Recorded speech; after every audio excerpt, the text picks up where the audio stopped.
Welcome back to My Why podcast. And this is the podcast where I talk to creatives and entrepreneurs about their passions and their dreams and the reason why they do what they do. And I hope, as you listen today, that you will be able to grab something from it and give you fuel to go and follow your dreams and your passion. And I'm super excited for this episode today. I have the Renaissance man himself, Lazarus Lynch. He is a chef and an author of an amazing cookbook, Son of a Southern Chef, Cook with Soul. And in 2012, he was the first Black and queer chef to cook for the Met Gala. He has also written and been featured in publications such as Vogue, the New York Times, the Washington Post, and Forbes, just to name a few.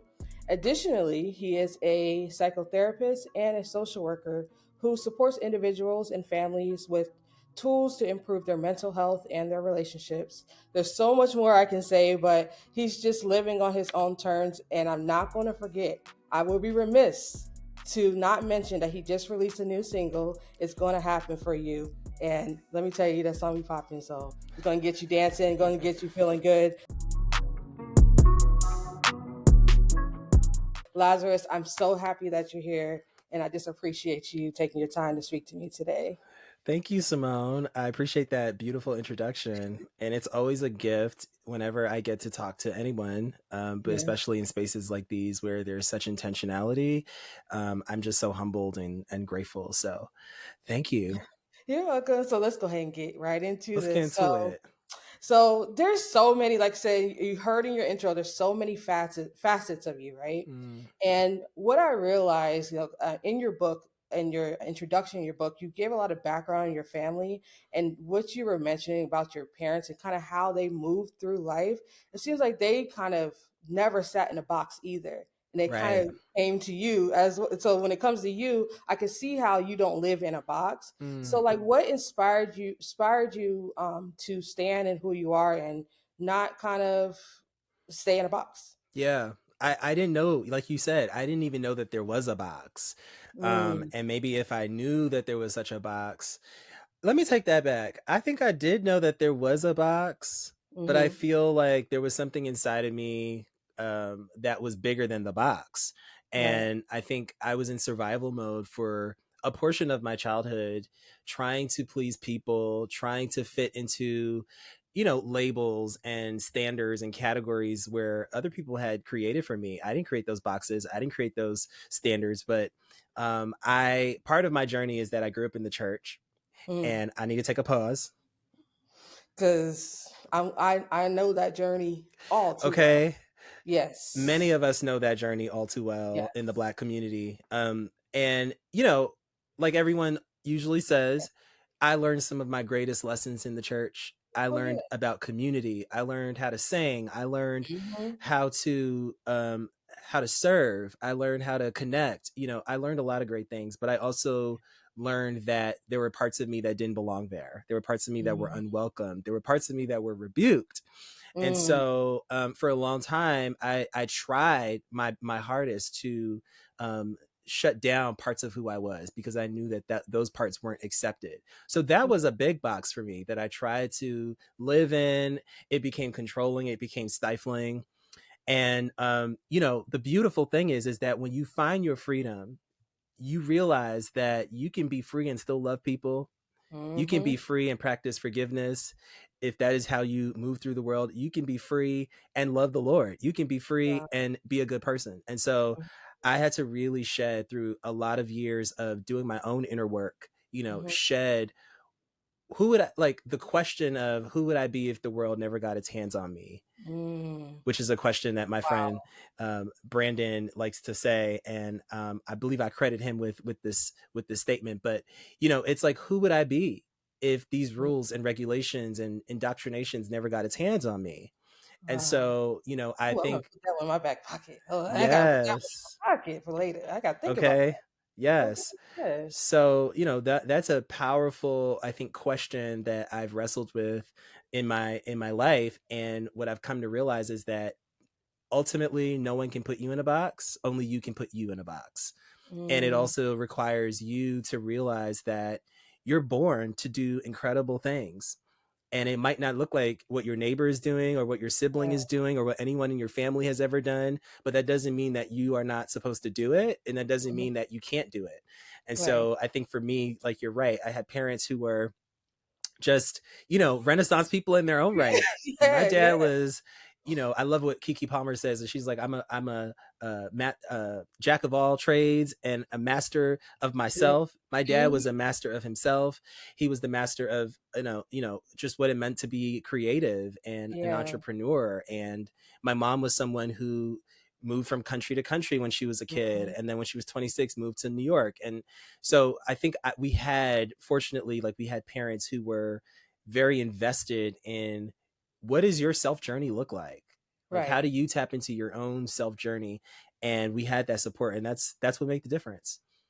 Well, speaking of that, like I do resonate so much where when you're saying, like, especially growing up in a church, it really can put you in a place where you feel like you're outside of that. You do Right. feel that inside, but it's like, now if I do this, is am I going to be? I was out of order. You know what I mean? It's Mm-hmm. just not going to be Mm-hmm. an excellence. Am Mm-hmm. I doing too much to color outside the lines? And then Right. once you break free of that, life just, I think you finally see life the way God intended you to see it. I totally agree. Because you're not really supposed to just be in one space. But that's a whole nother episode. I'm gonna leave that right there. Leave that right there. So, like I said, I have your cookbook. I just want to let you know that Wow, thank I've had you. this for a minute. Okay, and Yeah, so I love your cookbook. I love it because I will tell you a story. I was in Barnes and Noble, which is the place I live. You not know I collect books. Okay, I love so that. We're of the um same tribe. yes, yes. Yes. So I was walking around Barnes and Noble. I was just looking for just browsing, and the colors. That's why I Mm, said the vibrancy is what caught my eye, and I was like, "Who is this?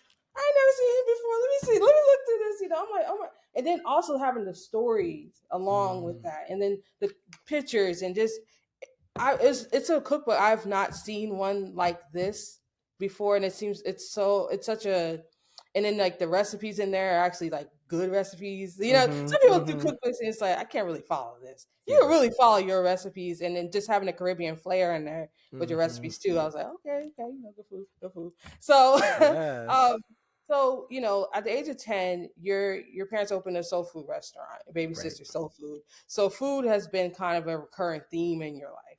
Yes. What does the art of food actually mean to you? Mm. Writing a cookbook, and then just what it is, and just it being just a theme around you. It means love. It means love. It means family. It means connection. It means community. These are all the things I think we seek as people moving through the world. Everyone is always looking for that place called home, and I feel like food is the way that I connect people back to either their home or to my home. It means love. I feel like every time I ate as a child, I felt love. Mm-hmm. And there were rare occasions where I was eating something that didn't taste so good, and I knew it was missing love. It was just Mm-hmm. missing that love. So I just feel like food is a way for me to, connect with people, show people who I am in terms of like my spirit, my energy. It is love. And so when I cook for people, I'm just sharing that energy. I'm sharing my spirit with them. And Right. for a long time, I think growing up, I was like, okay, I think food is something that people enjoy, and I can cook for them, and this is fun, and it's an art, and I was learning a lot, and watching my dad build this restaurant. But over time, I think my relationship with food has become less like, okay, this is a practical thing that people need and do Mm-hmm. every day, and it's like an industry thing, and it's become more Yeah. about like how I feel every day. Like when I wake Mm, up, what energy am I in? What mood am I in? And what could I right. eat that is actually going to help me get through that, or that reminds me of the mood that I'm in? So food Right. has become like such an intimate part of my life and identity. And when I get to share it with others, which is daily, Right. I'm just so excited. It makes me happy. Yeah. Yeah. Yeah. And then the thing is, food is also where you're sitting around the table and you're sharing a meal with somebody, the conversations you have at a dinner table, it's Yes. it's like top tier conversation. And that's Right. why I really enjoy that too. And then, my sisters will tell you, I'm the one that like to cook. I'm the one Okay. that You enjoys cook cooking. down? Yes, I do. Yes, absolutely, absolutely. But I've always felt like that since a kid with food. Yeah. Food was just always just a special. Um, it's not so much of just like, oh, I enjoy eating food, but I enjoy it's a give. It's a way, like I said, way of love and way for me to give love Yes, it's a too. bonding. It's Yeah. like how you bond, and food is also medicine and it's healing. Mm-hmm. I've had some of the most difficult conversations over a plate of food. I've Wow. shared so many intimate moments with friends and family Yeah. while eating food. I Yeah. remember I had one of my closest friends over, and she was staying at my house for a couple days, and I made her some fried chicken. And I mean, she tore me up because she was like, no, no, this, she was like, no, this is good, but that part need work, or this needs work, or Mm, that, and we were young, we were kids, but yeah. it is a way of even offering correction and like a space for healing. And so that's Yeah. what I really love about food too, is that it can bring people together who are from different places and spaces. Mm-hmm. It can unite you. It can help you to communicate things that are hard to say just with Yeah. words. It's like music, it's just, Mm-hmm. it's emotional, it's connection, it's community. Yep, exactly. And Yeah. this next question is it's purely, I'm gonna tell you right now, it's purely selfish. It's Okay. it's a question that I am wholly like just curious about. Yeah. So you've won Chop twice, Yes. right? And when I sit and watch Chop, I'm like, oh, I can do that. Yeah, it's like, that's Yeah. it. Right. So everybody's saying that, but I'm just how difficult Mm. was that show to do for you? It is difficult. And I competed twice in the same week, Hmm. which I don't think people do. I don't, I Yeah, think if you go, you win once and then you leave, and then maybe you come back and you do it again. yeah, But I competed twice in the yeah. same week. It was brutal. It is brutal. It is as real as it seems on TV. Oh wow. And you really don't know what's in the basket. You only have about maybe 10 minutes, because there's a Mhm. lot of resetting that happens between the time you reveal what's in the basket and then actually, starting to Yeah. cook. But you still don't really know what you're doing, and you're sort of making it up until the very last second. You're just like, okay, Right. I guess I know what I'm doing. Right. But it was one of the best experiences. I think it really helped me confront self-doubt, because Mm. when I got invited to do Chopped, it was 2 years before I actually said yes to it. Oh But wow. I got the invitation and I rejected it. And then a friend of mine sent me an email that was like a casting call for it. And I was like, no, I'm not doing that. And I remember talking to a woman I worked for. I worked at this cheese shop in Buffalo, New York. And Mhm. my boss, she was just like, what are you like? Why not do it? And I was like, I'm just Right. nervous. And she's like, well, it's okay to be nervous. And I was like, yeah, but I don't know if that's what I want to do. So Right. I was able to compete, but it was really about facing my fear. It was really about challenging myself to get out of my comfort zone and to do something that was risky and maybe even fun. And Yeah. so, if I didn't take that chance, I would not have won. I would not have competed. I wouldn't have, Mhm. like, none of that would have happened. So sometimes the lesson is, sometimes, our greatest blessing is on the other side, but we're Mm. afraid, and we're afraid of the competition, and we're afraid, well, someone else is doing this, or what if Right. I fail? And I think those are Right. all fair questions to ask, but like giving yourself a chance to write a new story, to create a new Mm. identity, to achieve something, that's what the gift is on the other side. So it was as Right. hard as it seems. It was a very brutal, and I think I Yeah. said, I'm not doing this again. I think I said that. Yeah. It's like that was enough. It's like, We'll that's wrap enough. this up here. Yeah. So yeah, that was my little selfish question. But to go into to kind of follow up, being on you've been on multiple television shows and appearances, and also in the digital space. You have starting on YouTube, going to Instagram. Like, what was I'm not sure if you're comfortable in front of the camera initially. What Mhm. was is that something you had to get comfortable in doing, or is it something that you just kind of like, this was the next step you had to grow into being comfortable with it? Because a lot of people like myself, I'm actually not the most comfortable person being front facing. I'm more of a behind the scenes type of person. Right. But if I want to do certain things, I have to get comfortable with that. But it's like, oh yeah, this is what I'm looking forward to, being showing my face on camera. Like, nah, it's Yeah. not something I would initially think. Yeah. But what's your journey with that? I've Just I've always loved it. I was from a mm, child. I knew I wanted to be in front of a camera. I wanted to mm, be an actor when I was a child. I wanted to be in the entertainment business. I didn't know how. I didn't know what, but I just felt that that was what I wanted to do. And fortunately, through experiences like being in church or growing up in yeah, theater, like I had a lot of experience, connecting with an audience or talking to people. So that right. helped, but I think it's in me. I just think it's in me. I think for other Mm, people, it is more of like a something you have to work out and practice. And don't get me wrong, like I had to practice a lot. Like I had to yeah. practice, but there was something very natural about it Mm, for me. There was something very easy about it for me, and I think that that's part of why I've stayed in the entertainment business, even though I've done so many other things. And yeah, I've remained sort of committed to my gift, and I've nurtured my gift. But I think it's part of what brings me joy. When that camera yeah, turns on, I turn it on. I know what to yeah. do. But yeah, I think it definitely has come with practice and experience. But one of the things that I'm very proud of is I have never taken down, my YouTube videos, all Mm, the day one videos that look a mess. The lighting is trash. It's all up yeah, there. Why? Because that's part of my journey too. Like that's part of my yeah, history. And I am grateful that I've learned everything that I've learned. And it took those moments. It took people and friends and family believing in me and producers like taking a chance on me for me to be able to like really, show who I am today. And so, I'm right. really grateful for all of those experiences. But yeah, definitely in the beginning, I was like, okay, where's the camera? Let's go. I'm ready. Right, Yeah. right, Yeah. right. Yeah, there's certain people they just have that innate thing, to want to do that. So that's really, really like a really good. Oh, I guess that works out for you very It well worked then. out. It worked out. And I had to really accept that it's okay to be certain about the gifts that Mm, you carry and the gifts that you have, right? It's okay to be yeah, aware of what your talents are and what your gifts are, and not to shy away from that. Because someone's great at medicine. That's not my calling. right, But maybe right. my calling is in food, and maybe I can help heal people through food. So to be able to recognize, okay, this is where I shine, and to Hmm. own that, that's part of Yeah, your contribution to the world. That was right. for you. I I know. I felt it. I felt it. I felt that. I felt all of what you said right now, just Yeah. so you know.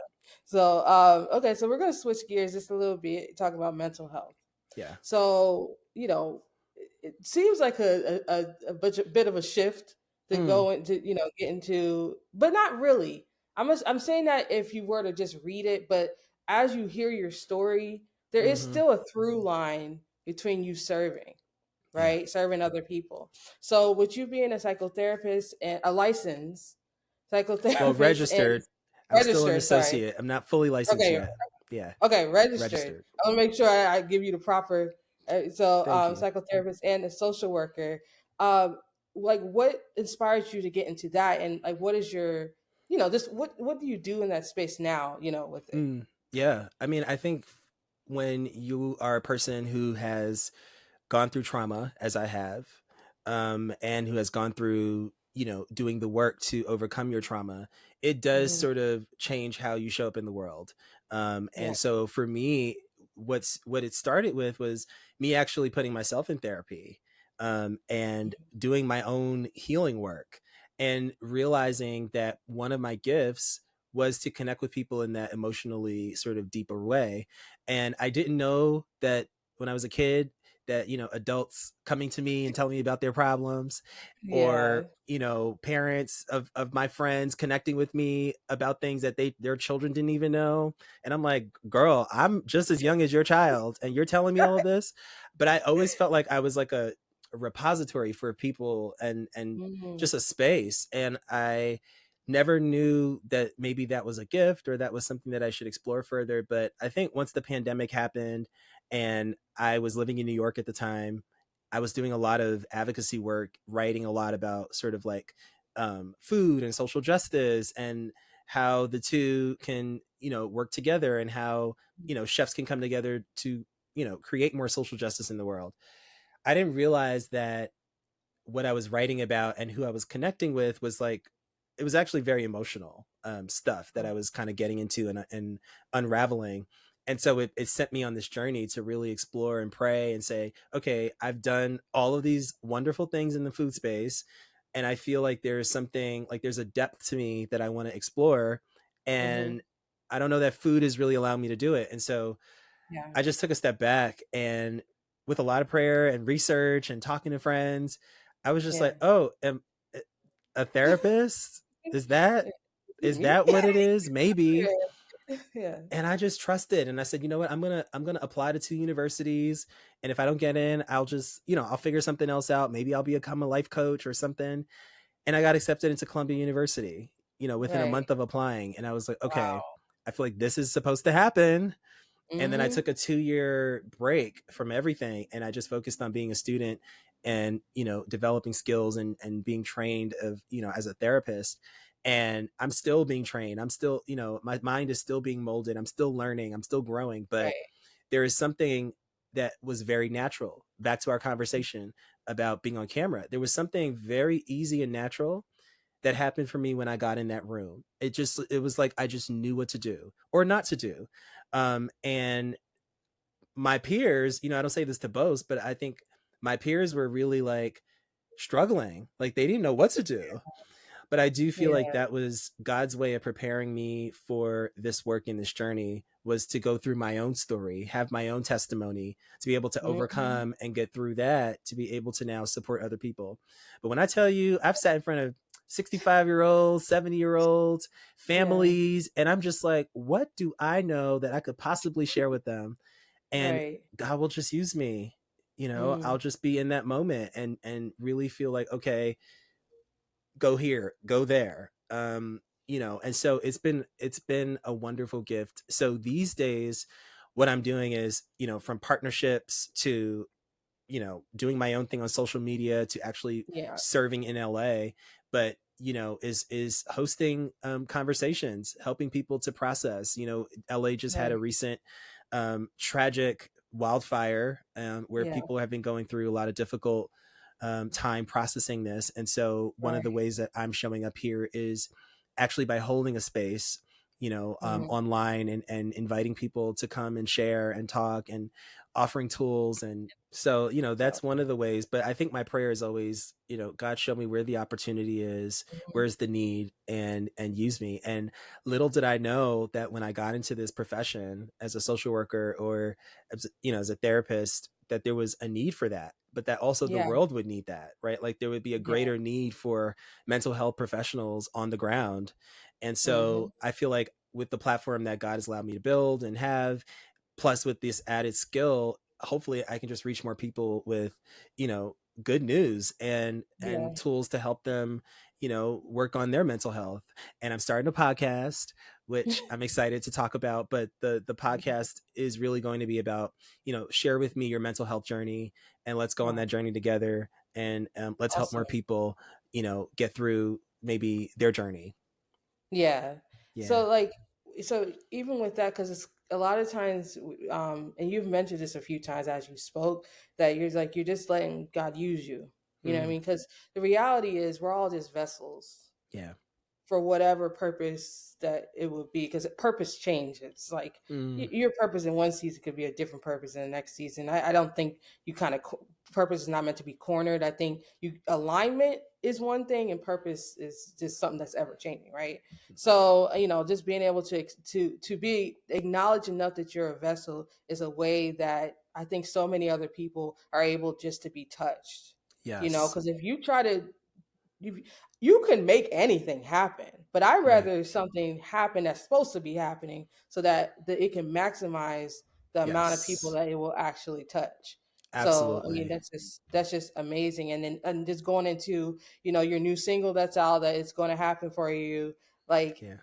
the words in that song is so affirming. And it's Mm. it's not the first song you've done. You've had an album out in 2021. You put a single on I think it's Come on 2018. now. You better do You your know, research.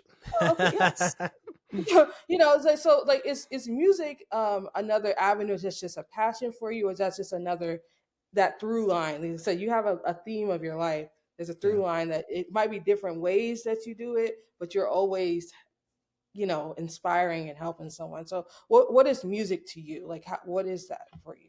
Oh my God, music is everything. Music is I just love music. It's so funny because before I became a chef, formally like a chef, Yeah, yeah, yeah. people in my family, close friends, they were just like, "Oh, like Laz has been singing, before he been cooking, and that's true. Right. I've always been the musical kid. I started playing drums when I was a child. I was like a prodigy in that I could hear anything and play it. I could hear everything that was happening in music.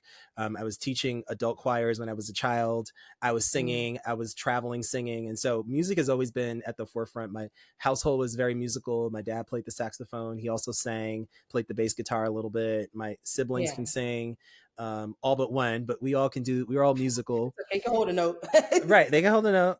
But he's an incredible tap dancer, my older brother. Oh wow. So music, percussion, rhythm has always been like a part of our lives. And I don't know that I'm spending a lot of time thinking about, okay, let me do music now, because then music to me it's very organic. It's just, it Mm, flows through me, it pours through me. And I just release things, and I write things, and I hear things. And I texted a good friend of mine who's also a musician, and mhm. I said, "How do you make music when the world is on fire?" Because I Wow. think for me, I was really struggling with like, this is what I feel like I'm supposed to do right now, but Mhm. there's all of this need around me. And, Wow. he said, we're all here to be vessels. And he's like, I'm just trying to learn and hear and feel and sense and pour out exactly what, I'm feeling and hearing. He's like, I don't know either. I don't know how to do it. He's like, but I'm just Right. keeping myself open as a vessel. And I was like, wow, like that's so real. Mhm. But I'm looking forward to doing my tiny desk, and I'm looking forward Oh, to it's gonna the be world hearing amazing. my music, and I'm looking forward to Mhm. winning my Grammy, and I'm looking forward to writing and collaborating with more artists, because those are Yep. all things that I'm here to do. And besides, but beyond those things, for me, music is another way to heal people. It's another way to touch Mhm. people. It's another way to grow community. It's another way to connect. Right. Right. Yeah. And your music is not is your music is putting out fires. Ah, You know what I mean? Your music, that's what it's doing. It's not you're not adding come on because now. some people make music that be adding fuel to fire. Your music is Mm, actually putting out and giving and calmness and speaking life. So that there's a big difference when we're talking about because music can if you listen to the wrong music a lot that can really damage your self esteem, what's going on with you and everything. But if you're listening to affirming music, yeah. music that gives you life, that's adding to you, Yes. in a good way. So, I Yes. mean, it's something that, I'm happy that you're doing it because it's needed in Yeah. this time. It Yeah. really is. Yeah. So, it's just an amazing thing. So my podcast is called My Why. And the reason why I asked that because everybody has a why they do Mm, what they do. And whatever your why may be. But I want to ask you specifically, like, what is your why and why do you continue on this journey called life? Like, why do you continue to just reinvent yourself over and over and over again, or just pivot however you need to mm. and just go through this journey? Like, what is your why? I love that question so much. What a beautiful title of a podcast, and Thank you. intention. And it's something I think that can really anchor people, is to ask, what is my why? And I love what you said in the beginning. It's like alignment and purpose. And for me, my why is always, okay, I want to be in alignment with what is that good, perfect, pleasing, acceptable will. Like I want to be in Hmm. that good place. I want to Hmm. be using everything that I have inside of me to help the world, to build, to make impact. Like that is always where it starts and ends for me. But the purpose looks different, or Hmm. the actual assignment today might look different than it did yesterday, or than it will tomorrow. So for me, it's always just about, okay, contorting my body, my soul, my spirit. That's always the why. And it feels good to be walking in my why. Like it feels Right. good to be over here, over there, but always knowing that it's all in alignment. It's all for my highest good. It's all toward my purpose. It's all helping someone. Like that's what it's all about for me. My next segment is I heard it on the gram. Cool. So I'm going to pull it up real quick. Feeling gratitude and not expressing it is like wrapping a present and not giving it. Instead of just giving each other things this year, let's encourage one another. Let's use our words as gifts. Let's tell someone why we're grateful to have them in our life. One of the deepest longings of the human heart is to be appreciated. And we have the power to do that just with some words. So let's not hold in any compliments and have the courage to tell people why we're grateful for them. I hope you have a great day.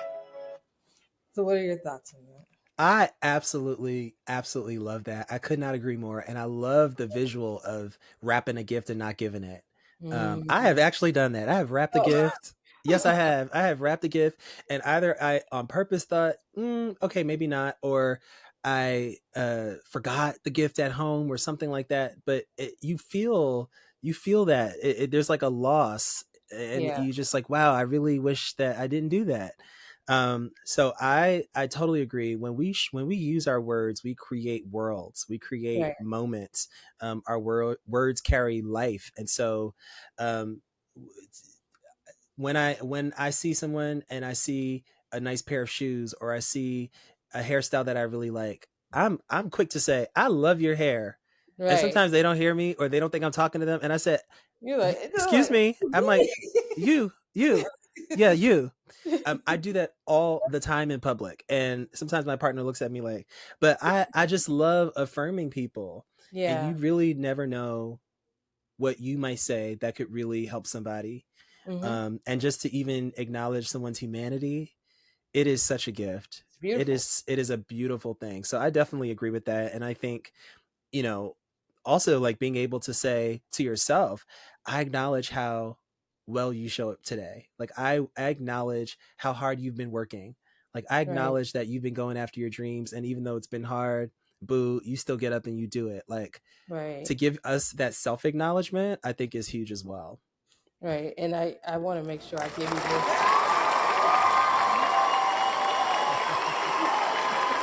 I meant to do that earlier because you was dropping some gems. I was like, okay, gotcha. Wow, I thank you for that. But yeah, like it's you never know what you when you the one thing you say to somebody can shift their whole being, Yes. can shift so many things. That's why words matter. What you intake matter. Words matter. What you say matters.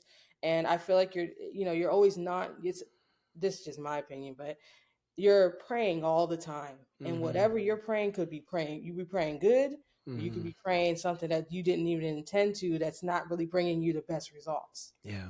So just better to be really, really aware of what you're saying, what you're doing, how you're treating people, because how you treat people is so important. Because we are all in here in this together. Mm-hmm. So it's like I definitely agree with that as well. And Mm. speaking of that, going into my last segment, Yes. it's called Be Encouraged. And this is something that I always give something to my guests as a gift. Like I said, before I do every episode, I always ask God, just give me a word or something that you want me to leave with my guest. And Yeah. I do that for every guest, very particular, it's not one size fit all. Yes. So for you, the first thing that came to me, well, first, I want you to give yourself a hug. Thank you. Just give yourself a hug and know that you are loved. Loved just as much as you love other people, loved just as much as you give other people. You have the equal amount on yourself. And that is for you to Mm. remember, because you give so much in so many ways. And it's cliche because you hear people say that all the time. No, you really be giving so much in so many ways to other Yeah. people. And it's not so much that you're like, oh, well, I don't, it's like you don't acknowledge that about yourself, but sometimes you need to remind yourself. I just want to Mm. give you a reminder that you are loved just as much as the love you give other people. I really appreciate that. Yeah. So Thank I you for hope, that. so I hope you can just like hold on, grab that, and remember that as you just do Yes. whatever you're doing. Yes. Well, it's so amazing that you said that, because I I live in Los Angeles. My family lives in New York and on the East Coast, and sometimes when I'm here in LA, I'm so kind of focused on my nuclear family and just the day and what's ahead of me, that I'm not always remembering that I have community, and that community is rich, and that community loves me deeply. Deeply. But when I leave LA and I go home, I feel it, I see it in a way that I don't always remember or recognize that it's always available for me in that way. Yeah.